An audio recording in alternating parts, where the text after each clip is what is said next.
एक छोटी सी बात बताता हूँ। अभी इस वक्त इंडिया में कोई ना कोई प्रमोटर अपनी एक कंपनी से दूसरी कंपनी में पैसे ट्रांसफर कर रहा है बिना किसी इंटरेस्ट के। और उसको लग रहा है कि ये बिल्कुल नॉर्मल बात है। वो नॉर्मल नहीं है, वो इलीगल है। और आज मैं आपको एक कहानी सुनाने वाला हूँ। ऐसी कहानी जो शायद आपकी अपनी कंपनी में भी चल रही हो और आपको पता भी ना हो। मिलिए राजीव भाई से। राजीव भाई की दो कंपनीज है। पहली शक्ति स्टील, अच्छा बिजनेस है, प्रॉफिट हो रहा है, बैंक में पैसा पड़ा हुआ है। दूसरी शक्ति लॉजिस्टिक्स, नई कंपनी है, चल तो रही है पर वर्किंग कैपिटल की टाइट है। एक मंडे मॉर्निंग राजीव भाई अपने अकाउंटेंट को बुलाते हैं, कहते हैं स्टील से 5 करोड़ लॉजिस्टिक में डाल दो। अकाउंटेंट पूछता है, सर इंटरेस्ट कितना लगाए? राजीव भाई हंस देते हैं, इंटरेस्ट? अरे भाई, दोनों मेरी ही कंपनीज है, लेफ्ट पॉकेट से राइट पॉकेट, कैसा इंटरेस्ट? एंट्री पास हो गई, पैसा चला गया। ना कोई एग्रीमेंट, ना कोई रेट, ना कोई रिपेमेंट डेट। और सच बताओ, ये सोच बिल्कुल नेचुरल है। आप भी शायद यही सोचते। अब 3 साल आगे चलते हैं, बिजनेस बढ़िया चल रहा है। राजीव भाई सोचते हैं, चलो अब आईपीओ लाते हैं, कंपनी लिस्ट करवाते हैं, पब्लिक से पैसा उठाएंगे, बिजनेस को बड़ा करेंगे। मर्चेंट बैंकर आता है, ड्यू डिलीजेंस शुरू होती है। और पहले ही हफ्ते में वो एक पेज निकाल कर टेबल पर रख देता है। वो पेज कौन सा? वही 5 करोड़ वाला। अब सुनिए क्या क्या निकला। एक ऑडिटर ने 3 साल पहले अपने रिपोर्ट में इसका क्वालिफिकेशन डाल दिया था, राजीव भाई ने कभी पढ़ा ही नहीं। दूसरा, इनकम टैक्स का नोटिस, क्योंकि शक्ति स्टील ने खुद बैंक से 10% पे लोन लिया हुआ था और 0% पे आगे दे दिया। ऑफिसर ने कहा, आपका अपना interest expense disallowed.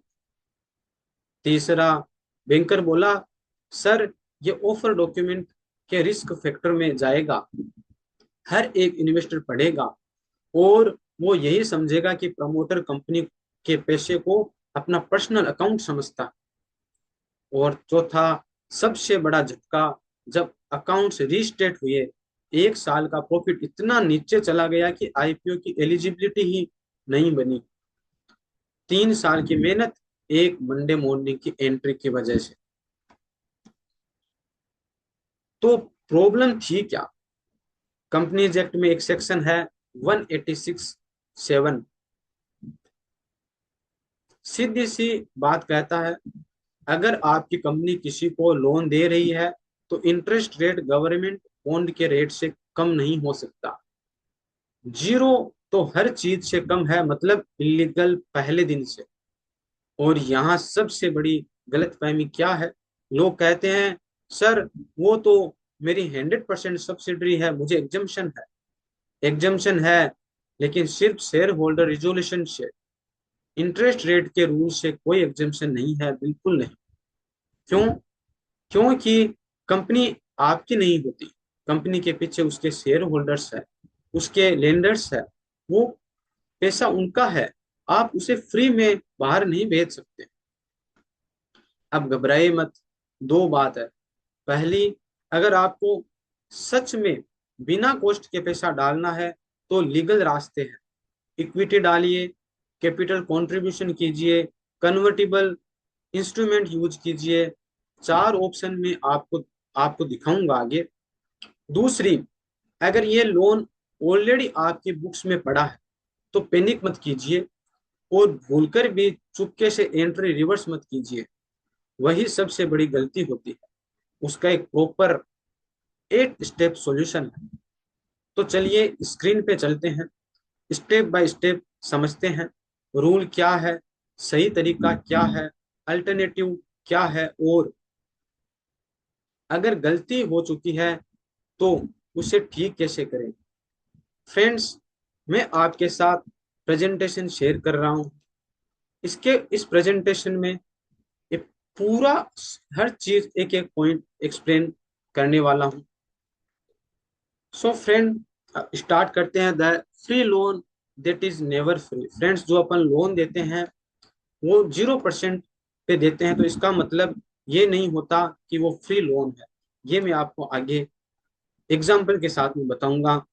Y lending money to another company at zero interest quietly break the law and the clean practical way to fix it, कि हम उसको कैसे फिक्स कर सकते हैं। फ्रेंड्स, अब मैं आपको एक सिचुएशन बताता हूँ। A promoter owns two company, company A has surplus cash, company B needs it. he transfer 5 crore, no interest, no agreement, it is all my own money anyway। सो ये नेचुरल है। तो 5 crore surplus fund दूसरी company जिसको working capital का requirement था उनको भेज दिया। अब फ्रेंड्स, इससे क्या क्या इसके कॉन्सिक्वेंसेस हुए, मैं आपको 6 अलग अलग कॉन्सिक्वेंसेस बताता हूँ। नॉर्मल जो ट्रांजेक्शन है, जो 5 करोड़ एक कंपनी से दूसरे कंपनी में ट्रांसफर किया, क्या क्या 6 इम्पेक्ट आई उससे। फर्स्ट, ये a breach of Companies Act, Companies Act के रेगुलेशन के अकॉर्डिंगली नहीं हुआ। दूसरा, ऑडिटर इसके लिए एडवर्स रिमार्क दे देगा। तीसरा, जो आपने जो लोन लिया है, मान लो कि 10% से लोन लिया है, वो आपको डिसअलाउ हो जाएगा, आपको टैक्स ज्यादा देना पड़ेगा। फोर्थ, डिम एज पर कंपनीज एक्ट आपको डिम्ड डिविडेंड आप पे अप्लाई हो सकता है। री आपके फाइनेंशियल्स रीस्टेट हो सकते हैं, ये रीस्टेटमेंट का रिस्क आपको बेयर करना पड़ सकता है। और आप इधर कैपिटल रेज कर रहे हो तो मर्चेंट बैंकर इसको रिस्क फ्लैग की कैटेगरी में डालेगा, तो इन्वेस्टर्स इसको रिस्क फ्लैग में इस पॉइंट को देखेंगे। सो ये एक नॉर्मल सा ट्रांजेक्शन है और इसके 6 कॉन्सिक्वेंसेस अपन ने डिस्कस किए। अब आगे अपन देखते हैं। The rule is the 0% is simply not allowed. A company cannot lend below the yield on government securities of the closest matching tenor। Friends, जो कंपनी में पैसा है वो शेयर होल्डर्स का होता है, प्रमोटर्स का नहीं होता। शेयर होल्डर्स से पूछना पड़ता है इससे पहले कि अपन पैसे ट्रांसफर करें दूसरी कंपनी में। लोग सोचते हैं कि ये 100% सब्सिडरी है तो कोई हम एग्जम्प्ट है, ऐसा नहीं है। पैसा शेयर होल्डर्स का, आपको शेयर होल्डर्स की परमिशन लेनी पड़ेगी, रिजोल्यूशन लेना पड़ेगा। यदि यदि कंडीशन से यदि मैच नहीं हो रहा तो मतलब तो आपको स्पेशल रिजोल्यूशन भी लेना पड़ सकता है।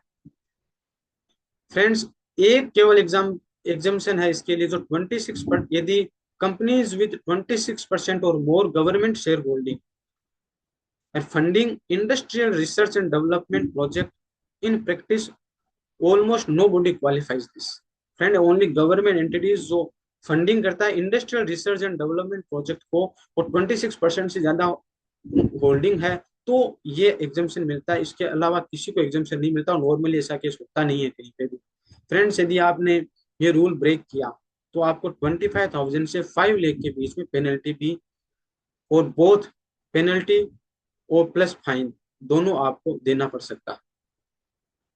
आपको 2 साल तक इम्प्रिजनमेंट भी इसके लिए हो सकता है, पेनल्टी और इम्प्रिजनमेंट दोनों साथ में हो सकते हैं। फ्रेंड्स, यहाँ पे अपने डिस्कस किया कि 0% वो लीगली अलाउ नहीं। अब आगे, before we have to move the money. So 5 gate है, वो अपन को क्रॉस करके अपन को मनी ट्रांसफर करना है।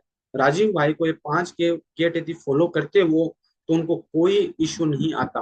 वो कौन से 5 गेट है जो क्रॉस करके ही अपन को मनी ट्रांसफर करनी है, एज पर जो कंपनीज एक्ट, एज पर जो लीगली क्या रिश्ता है इसका। सो सबसे पहले अपन को देखना है कोई कॉमन डायरेक्टर है क्या। यदि कॉमन डायरेक्टर है तो अपन फ्रीली मनी ट्रांसफर नहीं कर सकते, अपन को शेयर होल्डर का अप्रूवल लेना पड़ेगा। और इसका बेसिस क्या है, कौन ऐसा बोलता है, सेक्शन 185 ऑफ कंपनीज एक्ट 2013 ये डिस्क्राइब करता है, ये कंडीशन रखता है। फ्रेंड्स, बाद में अपन को देखना है दूसरा गेट। दूसरे गेट में मान लो कि शेयर होल्डर का अप्रूवल ले लिया, अभी अपन को देखना है अमाउंट कितना ट्रांसफर कर रहे हैं, उसके लिए कैप है, कैप कितना है, हायर ऑफ वोट, दो चीजों का, एक तो 60% of paid up capital plus reserve and surplus का, मींस जो फ्री रिजर्व और पेड अप कैपिटल है उसका 60%, और जो फ्री रिजर्व जितना भी है, इन दोनों में जो हायर अमाउंट है वो अपन ट्रांसफर, उस लिमिट तक अपन फंड ट्रांसफर कर सकते हैं। ये कहाँ पे लिखा हुआ है, ये सेक्शन 186 टू कंपनीज एक्ट 2013 में लिखा हुआ है। अब मान लो कि अपन को लीगल रास्ते से चलना है और इससे ज्यादा पैसे अपन को ट्रांसफर करने, इस कैप से ज्यादा पैसे ट्रांसफर करना है, तो तीसरा गेट से अपन को गुजरना होगा।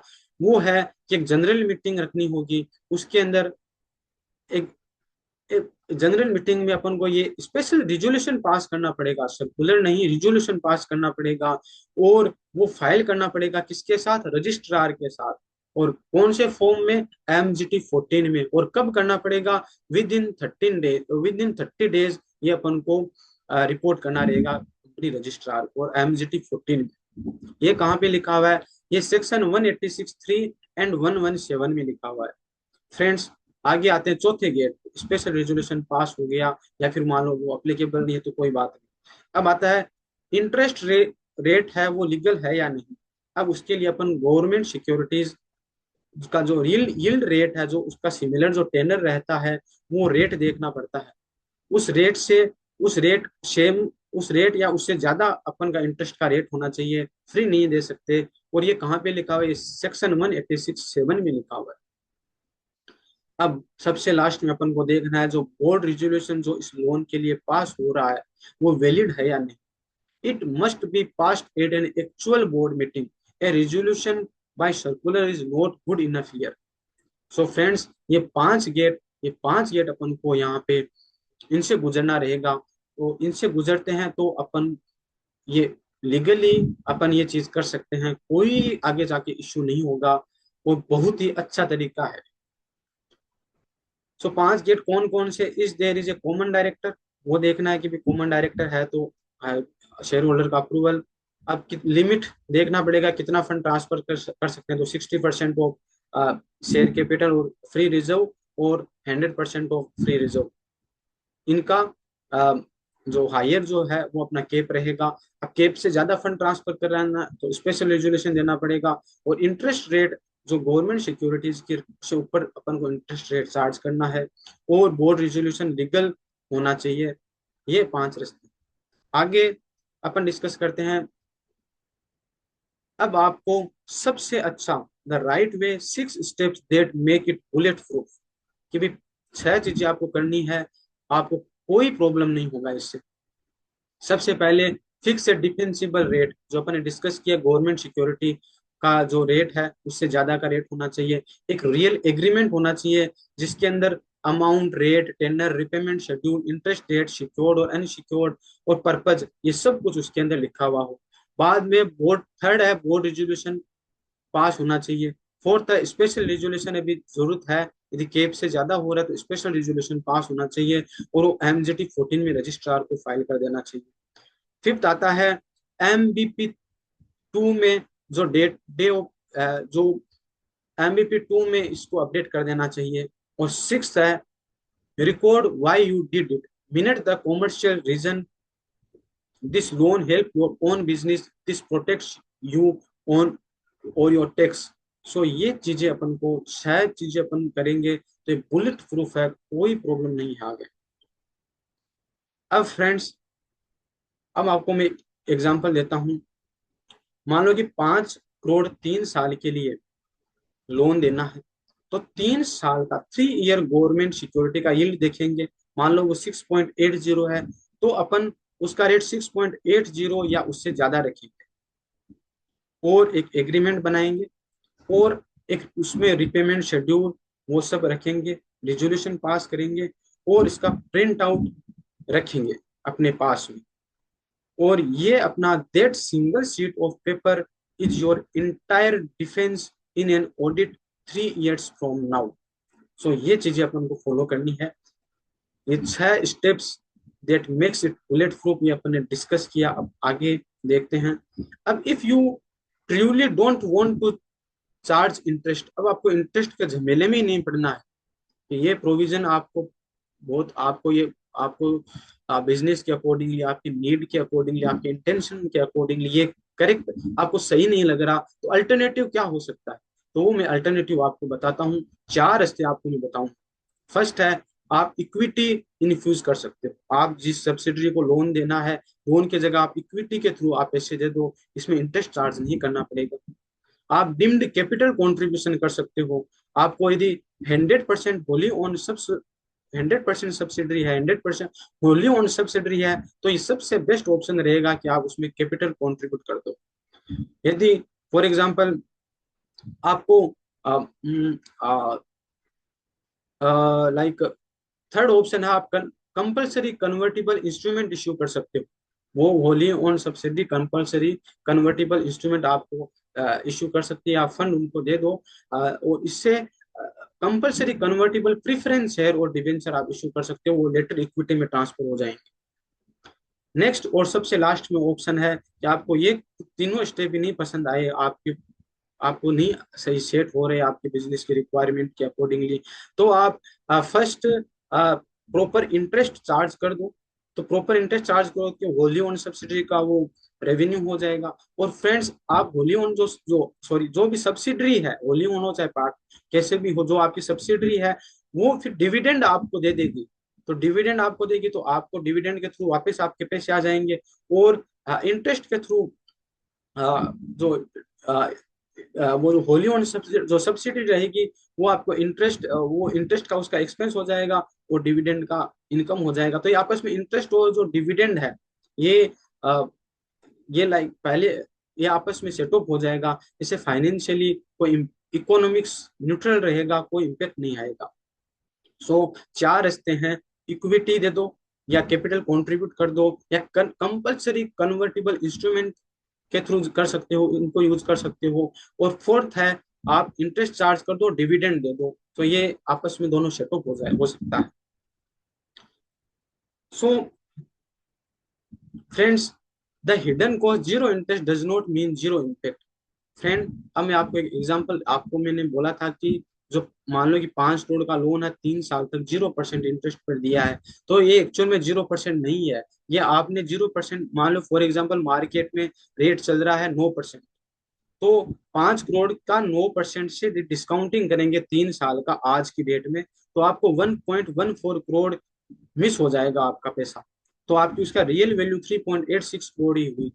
तो ये जो 1.14 करोड़ है, इसका आपको एडजस्टमेंट दिखाना पड़ेगा। और क्या एडजस्टमेंट दिखाना पड़ेगा? मान लो आपके वो सब्सिडरी है, तो आपको कॉस्ट ऑफ इन्वेस्टमेंट में दिखाना पड़ेगा। पेरेंट कंपनी को आप लोन दिया है तो इक्विटी में चार्ज करना पड़ेगा, या फेलो ग्रुप कंपनी है तो थ्रू इक्विटी के रूट आपको वो चार्ज करना पड़ेगा। और मानो अनरिलेटेड पार्टी है और आपने ऐसा लोन दिया है, तो आपको पीएनएल में इसका इम्पेक्ट देना पड़ेगा। ये 1.14 करोड़ का जो आपको लॉस हो रहा है, ये इस फॉर्म में आपको एडजस्ट करना पड़ेगा। सो फ्रेंड, टैक्स, आप इससे टैक्स से पॉइंट इनकम टैक्स के पॉइंट ऑफ व्यू से आपको क्या क्या सोचना है। आपको जो इंटरेस्ट गेट्स डिसअलाउड, आपने जो लोन ले रखा है, लोन आपने लोन 0% भी दिया, लोन 10% पे लिया है, तो जो लोन लिया उस पर आप इंटरेस्ट दोगे, वो इंटरेस्ट आपको अलाउ नहीं होगा, आपका टैक्स बर्डन बढ़ेगा। और एज पर कंपनीज एक्ट इसको डिम्ड इंटरेस्ट की कैटेगरी में आएगा, तो डिम्ड डिविडेंड की कैटेगरी में भी आएगा, तो आप उस पर टैक्स देना पड़ सकता है। थर्ड, यदि क्रॉस बॉर्डर ट्रांजेक्शन हो रहा है और मार्केट रेट पे ट्रांजेक्शन, तो मार्केट रेट अपन को इसमें देखना पड़ेगा। ट्रांसफर प्राइसिंग के प्रोविजन आप एप्लीकेबल होगा, आर्म्स लेंथ इंटरेस्ट आपको इस पर अप्लाई करना पड़ेगा, और इसको फॉर्म 3 CEB में आपको दिखाना पड़ेगा। फ्रेंड्स, तो इससे अपन के क्या समझ में आया? Zero interest loan is doesn't mean zero impact, इससे बहुत सारे इम्पेक्ट आते हैं। उसके बाद में, यदि आप रेज कैपिटल रेज कर, राजीव भाई को 3 साल के बाद कैपिटल रेज करना है, वैसे मान लो कि आपको भी कैपिटल रेज करना है, और अब आपको क्या करना है, तो मतलब क्या क्या इन्वेस्टर्स देखेंगे, वो सब चीजें आपको देखनी। When a company prepares for an IPO or a fundraise, loans to promoter linked in entities are among the very first item explained. So सबसे पहले इन्वेस्टर्स आपके रिस्क फैक्टर में जाएंगे, ऑफर डॉक्यूमेंट में ये देखेंगे, और सो वो ये इस पॉइंट को देखेंगे कि आपने इसे ट्रांसफर किया, वो समझेंगे कि आप अपना खुद का फंड समझते हो, आप मतलब वैलिड ट्रांजेक्शन नहीं कर रहे हो। और मान लो कि एक जब फंड रेज करते हैं उसमें 3 साल का एक कंडीशन होता है कि उसमें से 2 साल में आपको 1 करोड़ का earning before interest depreciation and taxation 1 crore का होना चाहिए।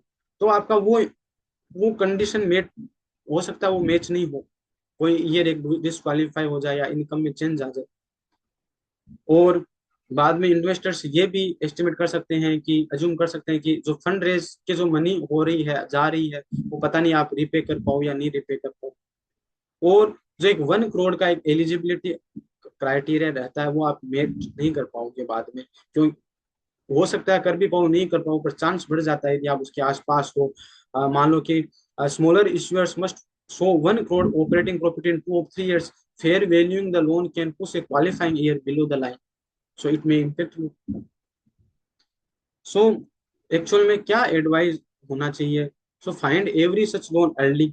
सबसे पहले मान क्वांटिफाई करो, मान डिसाइड करो कि इसको रिकवर कर लो, रेगुलराइज कर लो, या convert this into equity, take audit committee approval, then clean it up before any filing, and never let it be discovered by regulator first. So सबसे पहले ये इन्वेस्टर्स के पॉइंट ऑफ व्यू से अपन को ये चीजें ध्यान में रखनी। क्या क्या कि ये रिस्क फैक्टर में आ जाएगा, इन्वेस्टर सोचेंगे मनी वापस पे नहीं कर पाएंगे, जो एलिजिबिलिटी क्राइटेरिया वो मीट आउट नहीं कर पाएंगे, 3 ईयर का जो क्राइटेरिया वो नहीं मीट आउट कर पाएंगे। बाद में आता है ऑलरेडी आपके पास ऐसा लोन है, ऑलरेडी आपके पास ऐसा लोन है, तो अब हम क्या करें? वैलिड रास्ता बताओ। तो मैं आपको वैलिड 8 स्टेप्स बताता हूँ फ्रेंड, ये फॉलो करो। जो सही चलता है उसको कोई प्रॉब्लम नहीं होता, लो भी उसको सही नजर से देखेगा, गलत कभी मत करो। मैं आपको 8 तरीके बताता हूँ एकदम simple. First, stop further disbursement, immediately do not send another rupee under the same agreement, same arrangement. Second, दूसरा तरीका, चार्ज इंटरेस्ट गोइंग फॉरवर्ड, अब से आप इंटरेस्ट चार्ज करना शुरू कर दो। थर्ड, आप यदि वो सोलवेंट है, जो सब्सिडी जिसको लोन दिया सोलवेंट है, यदि इंटरेस्ट जो बैक बैक कैलकुलेशन से यदि दे सकता है, तो आप वो उनको बैकवर्ड चार्ज कर सकते हो, मिनट इट ऑनेस्टली, और fix paper work and assess compounding, and let the auditor report it and convert it to equity. अब फ्रेंड्स ये 8 रास्ते अपन को देखना है। उसके बाद में 5 चीजें आपको जो रिमेंबर रखनी है कि interest free loan is not in free hand, 100% जो ओन कर रहे हैं तो भी अपन एग्जेम्प्ट नहीं है, और zero interest still creates an accounting entry, and if you genuinely want no cost use equity or convertible instrument, if one already exists correct it openly and document the correction, never bury it. So thank you friends, thank you for watching this video, thank you very much.